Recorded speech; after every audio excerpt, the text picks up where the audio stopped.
Welcome.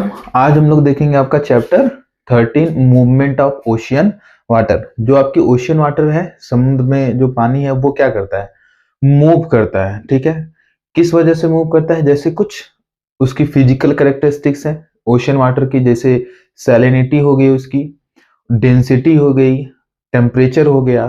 ठीक है, और बाकी जो एक्सटर्नल फैक्टर्स हैं जैसे विंड हो गया, ग्रेविटेशनल पुल ऑफ सन और मून हो गया।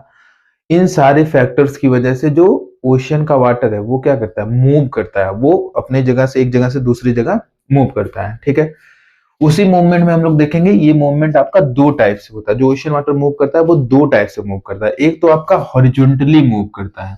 एक ओशियन वाटर क्या करेगा, हॉरिजॉन्टली मूव करेगा। जब हॉरिजॉन्टली ओशियन वाटर मूव करता है तब हम उसे ओशियन करेंट्स या फिर वेव्स कहते हैं।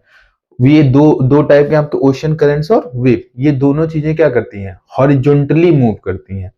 और जो टाइड होता है आपका, वो vertical motion of ocean water होता है। टाइड आपका क्या है, vertical motion of ocean water.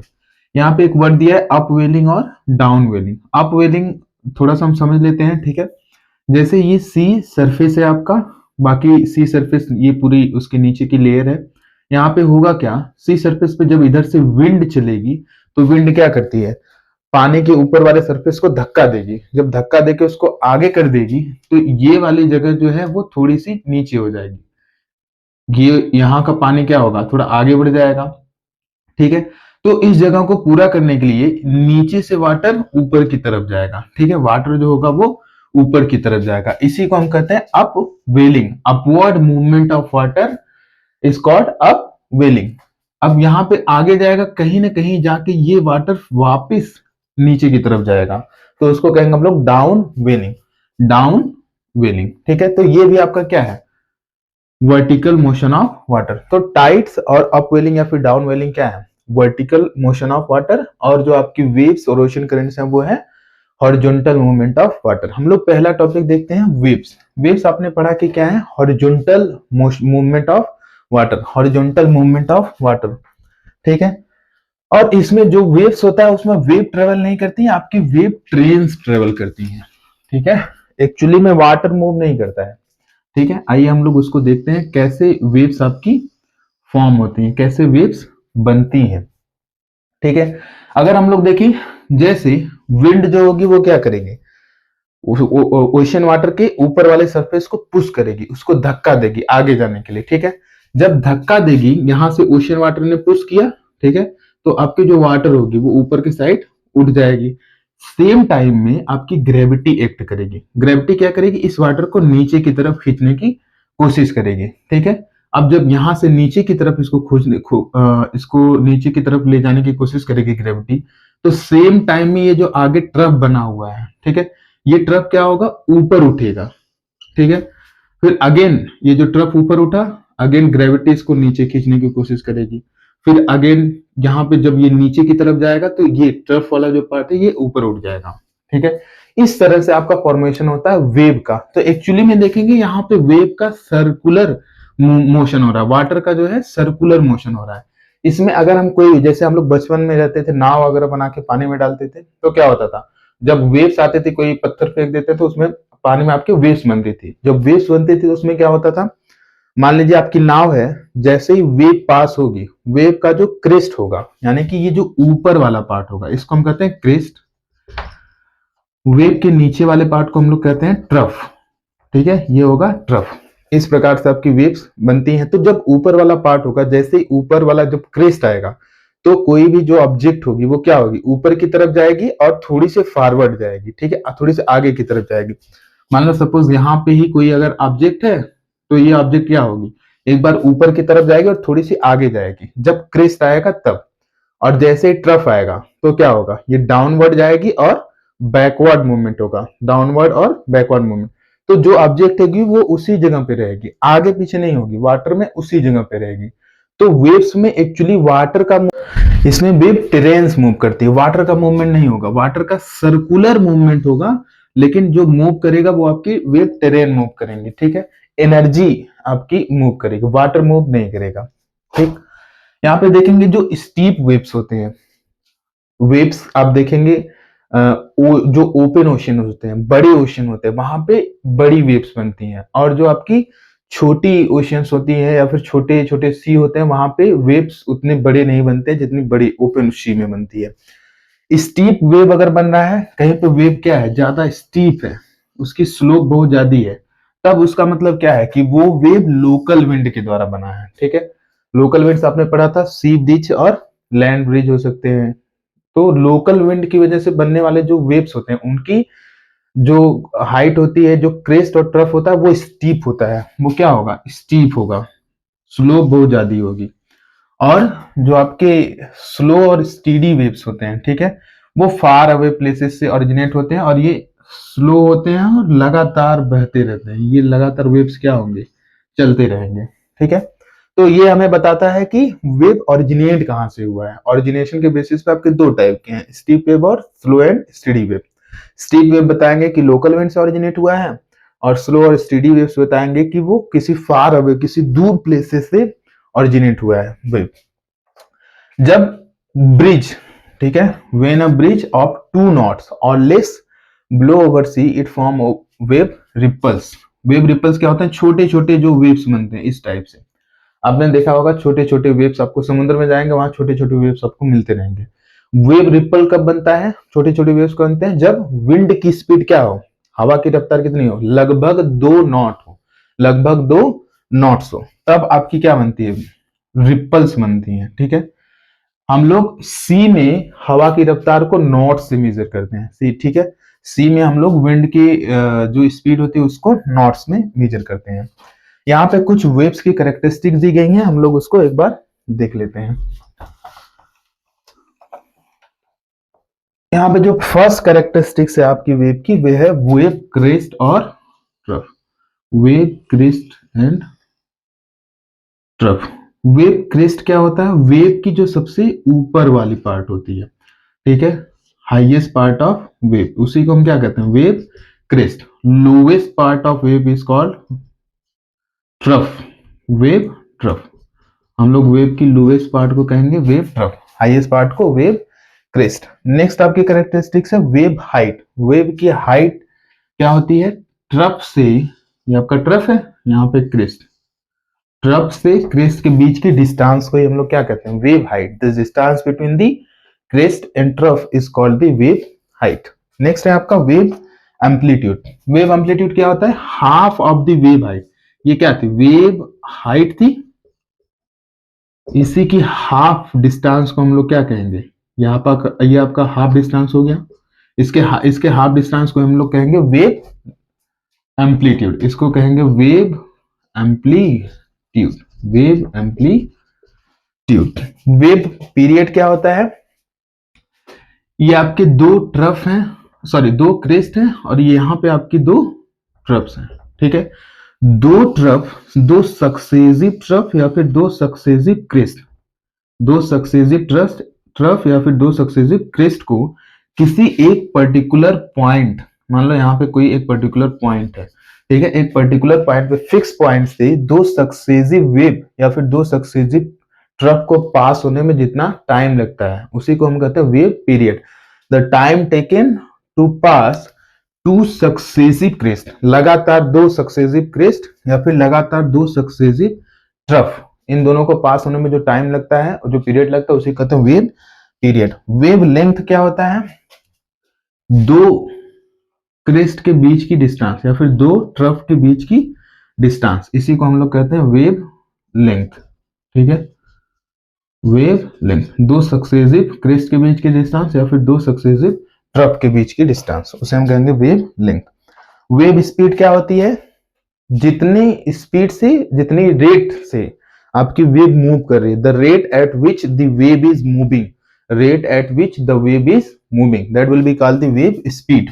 Wave speed को हम मेजर किस में करते हैं, नॉट्स में मेजर करते हैं। हमेशा जो सी में हवा की रफ्तार होती है वो नॉट्स में मेजर की जाती है। आप लैंड पे देखेंगे आप किलोमीटर पर आवर में मेजर की जाती होगी, लेकिन सी में जो विंड की स्पीड होती है वो नॉट्स में मेजर की जाती है। वेव फ्रीक्वेंसी क्या है, एक सेकेंड में किसी फिक्स प्लेस को पास, किसी फिक्स प्लेस से जितनी वेव्स पास होती हैं, ठीक है, एक सेकेंड में किसी फिक्स प्लेस से जितनी वेव पास होंगे, the number of wave passing from a particular fixed point in a second, in a second, that will be called the wave frequency. Frequency का मीन्स होता है जो बार बार हो, ठीक है। तो एक फिक्स पॉइंट से जितनी वेव पास होंगी एक सेकेंड में, उसी को हम लोग क्या कहेंगे, wave frequency, that will be called the wave frequency.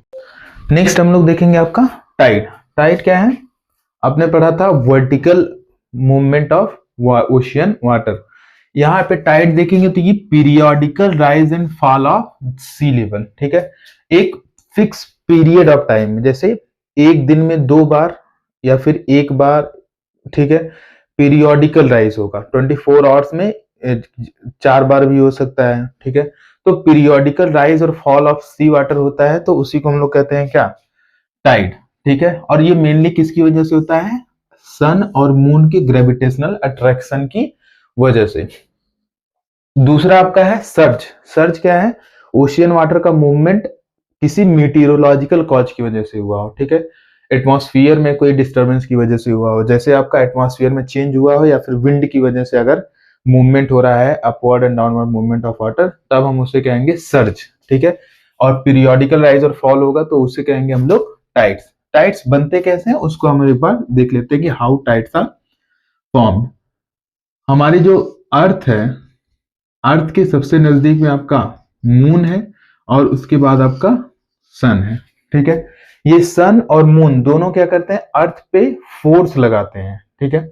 अर्थ को अपनी तरफ खींचना चाहते हैं, इसको हम कहते हैं ग्रेविटेशनल फोर्स। मून और सन दोनों अर्थ को अपनी तरफ खींचना चाहते हैं, लेकिन अर्थ क्या कर रही है, रोटेट कर रही है और साथ में रिवॉल्व भी कर रही है, जिसकी वजह से अर्थ उसकी तरफ नहीं खींचता है। लेकिन अर्थ के ऊपर जो वाटर का लेयर है, ये अर्थ के ऊपर जो वाटर का लेयर है वो मून की तरफ खींच जाता है, ठीक है। मून अर्थ के नजदीक है इसलिए मून का ग्रेविटेशनल फोर्स ज्यादा होता है, तो मून क्या करेगी, इस वाटर को खींचेगी, जिसकी वजह से वाटर जो होता है वो बल्ज हो जाता है। वाटर जो होगा वो क्या हो जाएगा, बल्ज हो जाएगा, फूल जाएगा। ऐसा लगेगा कि वाटर की हाइट बढ़ गई, सी लेवल की हाइट बढ़ गई, लेकिन एक्चुअली में ऐसा नहीं होता है। एक्चुअल में आपकी जो सी होती है वो बल्ज कर जाती है, फूल जाती है। इसी टाइम में एक दूसरी फोर्स काम करेगी, अर्थ के सेंटर से दूसरी फोर्स काम करेगी, जिसे हम कहते हैं centrifugal force. Centrifugal force, moon earth को अपनी तरफ खींच रही है, लेकिन अर्थ एक अपोजिट फोर्स लगाएगी मून से दूर जाने के लिए, जिसे हम कहते हैं सेंट्रीफ्यूगल फोर्स, ठीक है। अब अर्थ तो दूर नहीं जा पाएगी, लेकिन अर्थ के ऊपर का जो वाटर होगा वो अपोजिट साइड में क्या होगा, बल्ज हो जाएगा।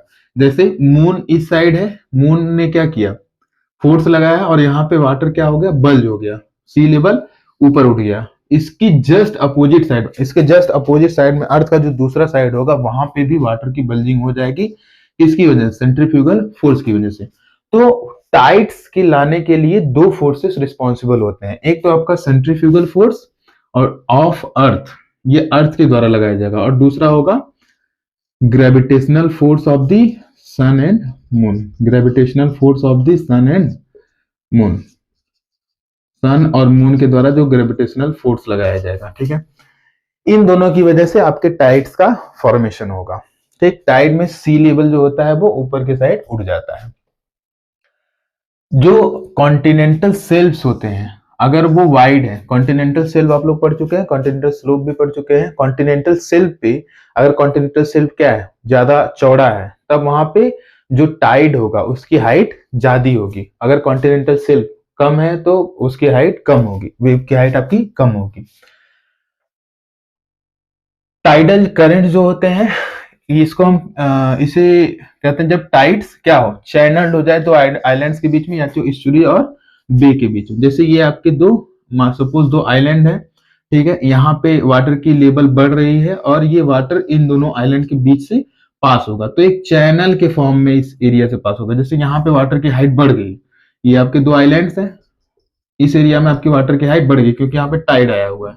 तब क्या होगा, ये वाटर यहाँ से पास होगा इन 2 आइलैंड्स के बीच से, तो एक चैनल के फॉर्म में फॉर्म होगा, ये पास होगा। तो इसी को हम लोग कहते हैं टाइडल करंट, क्योंकि ये करंट की तरह फ्लो होता हुआ आपको दिखेगा। ठीक है, एक धारा की तरह बहता हुआ दिखेगा, इसलिए हम लोग इसको टाइडल करेंट्स कहते हैं। नेक्स्ट टॉपिक है आपका टाइप्स ऑफ टाइड्स। टाइड्स के टाइप्स देखेंगे तो अलग अलग होते हैं, फ्रीक्वेंसी के बेस पे अलग टाइप के हैं आपकी। और आप देखेंगे दूसरा, सन, मून और अर्थ की पोजीशन के बेसिस पे अलग होते हैं। तो फ्रीक्वेंसी के बेस पे अलग अगर हम लोग देखें तो ये आपके मेनली 3 टाइप्स के होते हैं। कितनी बार आ रहे हैं एक दिन में या फिर 24 घंटे में कितनी बार टाइड्स आ रहे हैं, उसको हम लोग कहेंगे फ्रीक्वेंसी के बेसिस पे। तो पहला टाइप है आपका सेमी डाईयूरेनल टाइड। एक दिन में अगर 2 हाई टाइड और 2 लो टाइड आते हैं, 2 हाई टाइड और 2 लो टाइड। लो टाइड में आप देखेंगे यहाँ पे मेनली होगा क्या, ये आपके वाटर की लेयर है, ये आपका मून हो गया, ठीक है। यहाँ पे जब यहाँ पे हाई टाइड होगा, इस एरिया में भी हाई टाइड होगा, तो इस जगह पे वाटर जो होगी उसकी हाइट कम हो जाएगी। इस जगह पे वाटर की हाइट क्या हो जाएगी, एवरेज से कम हो जाएगी, ठीक है। इसी को कहते हैं आपका लो टाइड। ये क्या, यहाँ पे कौन सा टाइड है, लो टाइड है, और यहाँ पे क्या है, हाई टाइड है, हाई टाइड। तो आपकी जो सेमी डायगोनल टाइड होती हैं, वो उसमें 2 हाई टाइड और 2 लो टाइड आती है पर डे 24 घंटे में। डाई यूरेनल का मतलब एक दिन में 2 बार होने वाला, डाई मतलब 2, डाई यूरेनल मतलब एक दिन में 2 बार होने वाला। तो एक हाई टाइड होगा, एक लो टाइड होगा जब डाई यूरेनल टाइड आएगी। तो मिक्स टाइड कब आएगी, जब टाइड की हाइट फिक्स नहीं रहेगी, ठीक है। इन दोनों में सेमी डायरोनल और डायरोनल टाइड में जो वेव की हाइट होती है वो फिक्स होती है कि इतनी ही हाइट बढ़ेगी और इतना ही हाइट कम होगा। लेकिन जो मिक्स टाइड होते हैं उसमें हाइट में वेरिएशन होता है, ठीक है। टाइड की हाइट में वेरिएशन होता है, हाइट फिक्स नहीं होगी कि इतने हाइट की ही टाइड आएगी, तो उसको हम लोग मिक्स टाइड कहते हैं। ये आपका टाइड का टाइप है फ्रीक्वेंसी के बेसिस पे कि एक दिन में कितनी बार आ रहा है। नेक्स्ट हम लोग देखेंगे types of tide based on sun, moon and earth position. Sun, moon और अर्थ के पोजीशन के बेसिस पे आप देखेंगे तो यहाँ पे टाइड का पहला जो टाइप है वो है आपका स्प्रिंग टाइड, ठीक है।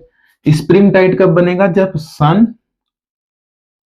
मून और अर्थ तीनों एक ही लाइन में हो, सन, मून और अर्थ तीनों एक ही लाइन में हो, तब आपकी जो टाइड फॉर्म होगी उसे हम लोग कहेंगे स्प्रिंग टाइड। सन, मून और अर्थ जब एक लाइन में होते हैं तो इस पोजीशन को हम लोग कहते हैं सिजगी। इस पोजीशन को हम लोग कहते हैं सिजगी। ये एग्जाम वगैरह में पूछा भी जाता है कि सिजगी क्या होता है, ठीक है। जब ये तीनों एक ही लाइन में होंगे तो मून और सन दोनों एक साथ अर्थ के ऊपर फोर्स लगाएंगे अपनी तरफ खींचने के लिए, लेकिन ऐसा हो नहीं पाएगा। तो यहाँ पे जो वाटर होगा, अर्थ के ऊपर जो वाटर की लेयर होगी वो आपकी ज्यादा हाइट की बनेगी, ठीक है। यहाँ पे जो टाइड बनेगा उसकी हाइट क्या होगी। नेक्स्ट आपका है नीप टाइड, ठीक है। जो नीप टाइड होता है ये कब बनता है, जब सन, मून ये दोनों क्या राइट एंगल पे हो। ये आपका अर्थ है, यहाँ पे मून और इधर आपका सन, ये दोनों क्या है, अर्थ के राइट एंगल पे है, दोनों एक दूसरे के राइट एंगल बना रहे हैं। अब यहाँ पे होगा क्या, सन जो है वो अर्थ को अपनी तरफ खींचना चाहेगा, मून अपनी तरफ खींचना चाहेगा, तो दोनों एक दूसरे के फोर्स को, ग्रेविटेशनल फोर्स को कैंसिल कर देंगे, जिसकी वजह से क्या होगा, जो यहाँ पे मून के पास वाला एरिया है वहां पे टाइड बनेगी तो, लेकिन उसकी जो हाइट होगी वो लेस देन एवरेज हाइट होगी। उसकी जो हाइट होगी, टाइड की हाइट लेस देन एवरेज होगी। जितना हाइट की टाइड डेली आती है उससे कम हाइट की टाइड आएगी, और जब सिजगी होगा तो मोर देन एवरेज हाइट की टाइड बनेगी, ठीक है। थर्ड है आपका पेरिजी। पेरिजी कब होता है, जब आपकी मून जो है, मून क्या करता है, अर्थ के चारों तरफ रिवॉल्व करता है, मून रिवॉल्व अराउंड दी अर्थ, ठीक है। जब मून अर्थ के सबसे नजदीक में होगा, ठीक है, मून क्या हो, अर्थ के सबसे नजदीक में हो, पास में हो, तब हम लोग उसको क्या कहेंगे, पेरिजी। तब उस पोजीशन को क्या कहेंगे, perigee. When the moon is nearest to earth, when the moon is nearest to earth, ठीक है। उस पोजीशन को हम लोग क्या कहते हैं, पेरी जी, उस पोजीशन को हम लोग कहेंगे पेरी जी, ठीक है। उस टाइम क्या होता है, अनयूजुअली हाई और लो टाइड्स बनते हैं। जो लो टाइड्स होगा वो अनयूजुअली हाई और लो होगा। बहुत ज्यादा हाई टाइड बन जाए, हाइट की टाइड बन जाएगी, या तो बहुत ज्यादा लो हाइट की टाइड बनेगी। हम लोग जो स्प्रिंग टाइड हम लोग पढ़े थे उसमें क्या होता था, ये कब कब होता था, twice a month, full moon को और न्यू मून को, ठीक है। स्प्रिंग टाइड हमेशा फुल मून और न्यू मून को होते हैं। फुल मून कब होता है, जब आपकी पूर्णिमा जिसे हम कहते हैं, पूर्णिमा होती है तो उसको हम लोग कहते हैं फुल मून, और जब अमावस्या होता है तो उसको हम लोग कहते हैं न्यू मून, ठीक है। अपोजी क्या होगा, जब मून अर्थ से सबसे ज्यादा दूरी पे हो, तब उस पोजीशन को हम लोग क्या कहेंगे, अपोजी, अपोजी। सबसे नियरेस्ट हो तो पेरी जी, पेरी जी मतलब यहाँ पे याद कर सकते हैं आप, पी से पास पास, अपोजी का मतलब यहाँ पे हम लोग देखेंगे पेरीहेलियन, ठीक है। पेरीहेलियन क्या होता है, जब सन अर्थ के सबसे नजदीक में हो, सन अर्थ के सबसे पास में हो। सन एक इलिप्टिकल, सॉरी, अर्थ जो है वो सन के चारों तरफ इलिप्टिकल ऑर्बिट में रिवॉल्व करता है, ठीक है। तो एक टाइम ऐसा आता है जब अर्थ सन से सबसे नजदीक में होता है, तो इस पोजीशन को हम लोग कहते हैं पेरी हेलियन। पेरी हेलियन, हेल का मतलब होता है सन। ये 3 जनवरी को होता है। इस टाइम क्या होता है, जो टाइडल रेंज होता है वो सबसे ज्यादा होता है, ठीक है। एप हेलियन, जब सन, अब सन से अर्थ की दूरी क्या हो, सबसे ज्यादा हो, तब आपका होता है एप हेलियन, ठीक है। ये आपका 4 जुलाई को होता है, और इस टाइम जो टाइडल रेंज होता है वो बहुत कम होता है। एक नेक्स्ट टॉपिक है आपका एब एंड फ्लो और फ्लड। एब क्या होता है, जब हाई टाइड से लो टाइड होने में जो समय लगता है, हाई टाइड से लो टाइड होने में जो समय लगता है, जैसे हाई टाइड आया उसके बाद धीरे धीरे टाइड क्या होगा, वाटर की लेवल कम होगी, तो हाई टाइड से लो टाइड होने में जो टाइम लगेगा उसी को कहेंगे हम एब। फ्लो और फ्लड कब कहेंगे, जब वाटर लो टाइड से हाई टाइड जाने लगे, लो टाइड से हाई टाइड, तो लो टाइड से हाई टाइड जाने में जो टाइम लगता है उसी को हम कहते हैं फ्लो या फिर फ्लड। उस टाइम वाटर की लेवल क्या होती है, इंक्रीज होती है, ठीक है। इंपॉर्टेंस ऑफ टाइड्स में देखेंगे, टाइड हमारे लिए इंपॉर्टेंट क्यों है, तो पहला इंपॉर्टेंस है इसका, helps navigators and fisherman plan there activity. हम लोग क्या करते हैं, हम लोग टाइड को, हम सन और मून की जो आपकी मूवमेंट है, अर्थ की मूवमेंट है, वो सारी चीजें हमें एक्यूरेटली पता है, तो हमें एक्यूरेटली पता होती है कि टाइड्स कब आएंगे। तो उस अकॉर्डिंग हम जो फिशरमैन है या फिर जो नेविगेटर्स है, समुद्र में यात्रा करने वाले लोग हैं, वो लोग अपनी एक्टिविटी को प्लान कर सकते हैं।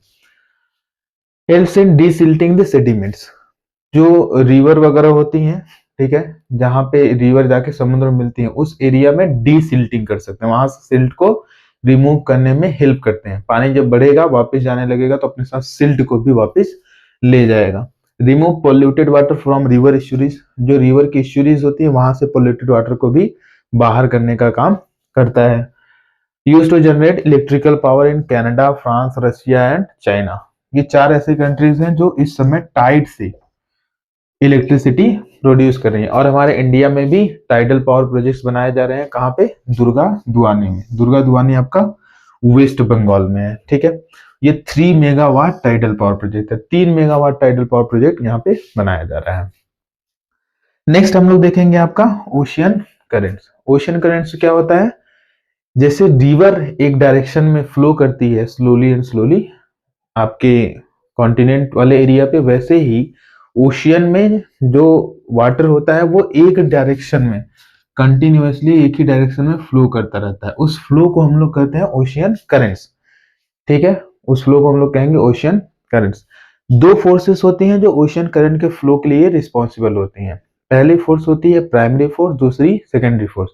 प्राइमरी फोर्सेस ऐसी फोर्सेस होती हैं जो ओशियन करंट को इनिशिएट करती है, मतलब उसको चालू कर देंगी, ओशियन करंट को स्टार्ट कर देंगे, करंट आपका बहना चालू हो जाएगा। जो सेकेंडरी फोर्सेस होती है वो रिस्पॉन्सिबल होती है किसके लिए, influence the current to flow, उसकी वजह से जो करंट होगी वो लगातार बहती ही रहेगी।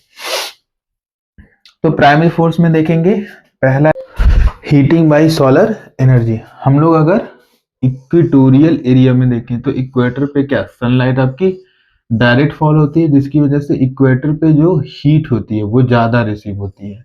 इक्वेटर पे हीट ज्यादा रिसीव होने से आपको पता है कि जब पानी गर्म होता है तो वो फैलता है, एक्सपांस करता है।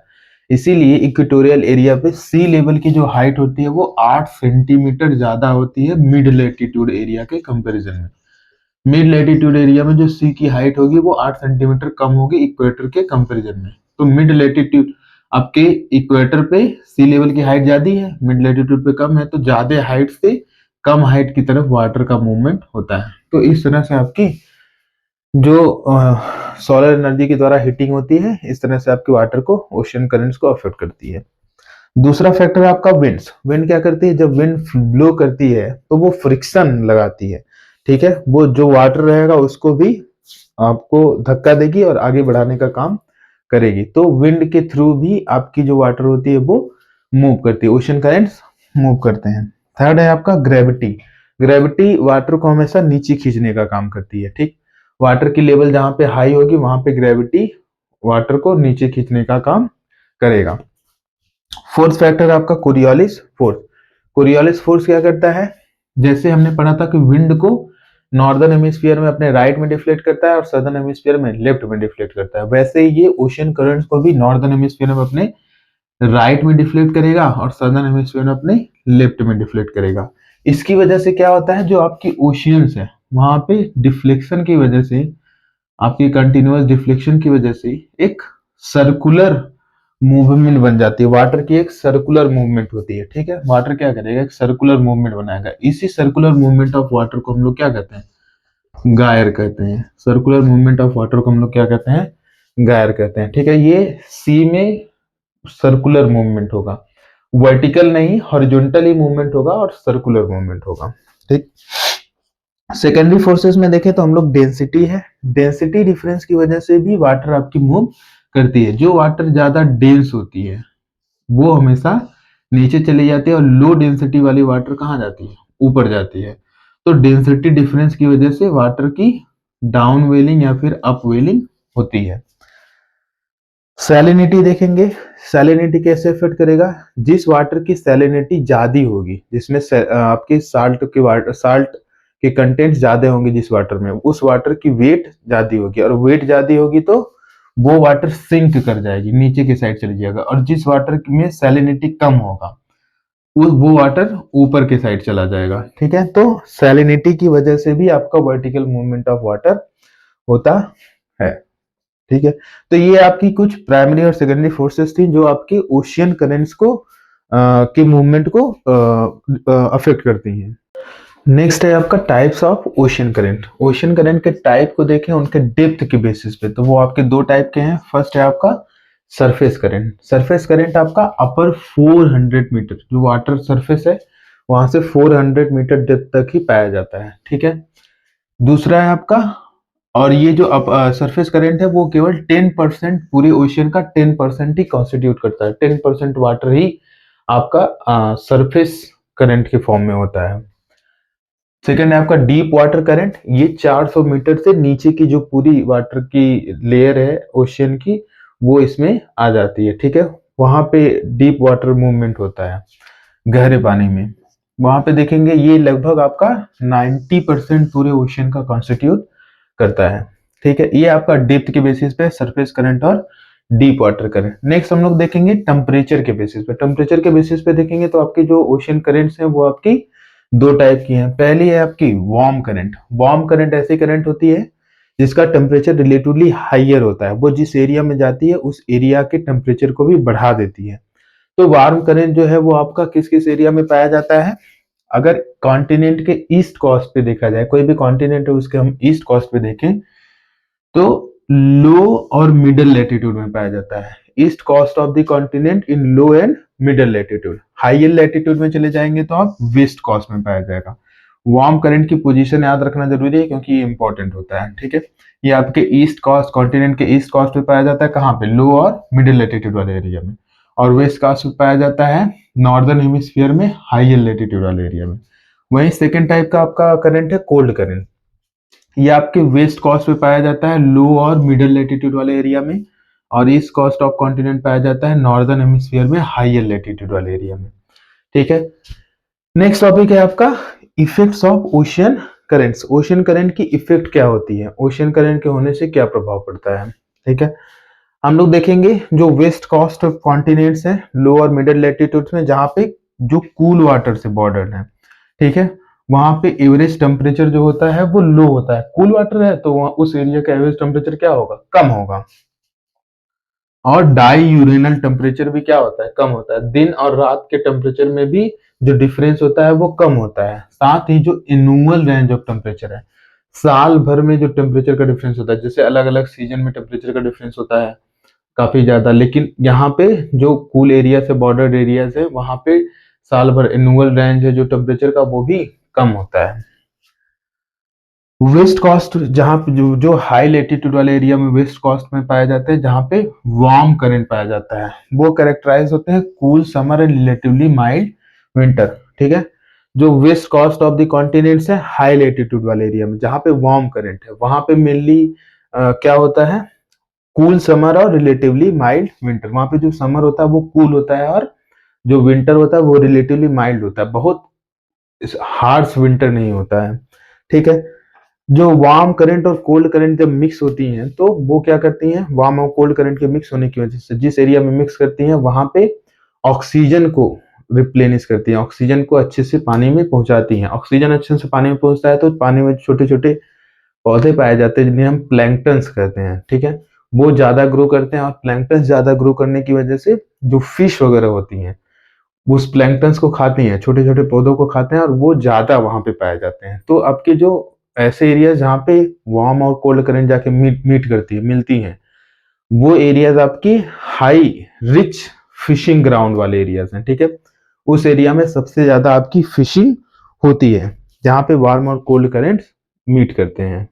नेक्स्ट हम लोग देखेंगे आपका major ocean currents. Major ocean currents आपके कौन कौन है और वो कहाँ कहाँ पाए जाते हैं। तो कोल्ड करंट और वार्म करंट में हम लोग देखेंगे जो स्पेस्ड लाइन है। ठीक है, स्पेस लाइन आपकी बता रही है कोल्ड करंट और कंटिन्यूअस लाइन बता रही है आपकी वार्म करंट। हम लोग अगर पैसिफिक ओशियन के ईस्ट कोस्ट पे देखेंगे तो यहाँ पे अलास्का करंट जो है वो वार्म करंट है, कैलिफोर्निया करंट कोल्ड करंट है। ठीक है, नॉर्थ इक्वेटोरियल करंट आपका वार्म करंट है, इक्वेटोरियल काउंटर करंट आपका वार्म करंट है, south equatorial current warm current है। आपके साउथ अमेरिका के वेस्ट कोस्ट पे देखें तो हम्बोल्ट या फिर पेरू करंट, ये कोल्ड करंट है। ठीक है, वेस्ट विंड ड्रिफ्ट जो है वो आपका कोल्ड करंट है। साउथ अमेरिका के ईस्ट कोस्ट पे देखें तो फाकलैंड करंट एक कोल्ड करंट है, ब्राजीलियन करंट वार्म करंट है, equatorial counter current Atlantic ocean में, और साउथ इक्वेटोरियल करंट ये दोनों वार्म करंट है। North equatorial current warm current, जितने भी करंट इक्वेटोरियल एरिया में होंगे वो आपके ज्यादातर वार्म करंट्स होंगे। ठीक है, यहाँ पे देखेंगे ये आपका कैनरी करंट है। ठीक है, कैनरी करंट कोल्ड करंट है। कैनरी करंट मेनली आपके अपवेलिंग की वजह से बनता है। ठीक है, गल्फ स्ट्रीम देखेंगे तो वार्म करंट है। लेब्राडोर करंट नॉर्थ अमेरिका के ईस्टर्न कोस्ट पे है और ये कोल्ड करंट है। गल्फ स्ट्रीम जब आगे बढ़ती है तो ये दो पार्ट में डिवाइड हो जाती है, एक तो आपकी सदर्न पार्ट में आ जाती है, दूसरी नॉर्थ पार्ट में जाती है जिसको हम कहते हैं north Atlantic drift. North Atlantic drift आपका वार्म करंट होती है। ठीक है, अफ्रीका के आपके वेस्ट कोस्ट पे देखेंगे तो बेंगुइला करंट कोल्ड करंट है, ईस्ट कोस्ट पे अगुलास करंट एक वार्म करंट है। ठीक है, इंडिया वाले रीजन में देखें तो आपके इक्वेटोरियल काउंटर करंट और साउथ इक्वेटोरियल करंट आपके वार्म करंट है। वही जो वेस्ट ऑस्ट्रेलियन करंट है, ठीक है, या वेस्ट ऑस्ट्रेलिया के वेस्ट कोस्ट पे पाया जाता है, ये कोल्ड करंट है। वेस्ट विंड ड्रिफ्ट क्या है आपका कोल्ड करंट। अगर हम लोग एशिया के ईस्टर्न कोस्ट पे देखें तो ओयाशियो करंट जो कि पोलर वाले रीजन से आ रही है, ये आपकी कोल्ड करंट है। कुरोशियो वाली करंट जो आपके इक्वेटर वाले रीजन से जा रही है वो आपकी वार्म करंट है। ठीक है, तो इस तरह से आपकी ये सारे मेजर ओशियन करंट्स है। इसको ये इंपॉर्टेंट है, इसको याद रखना जरूरी है।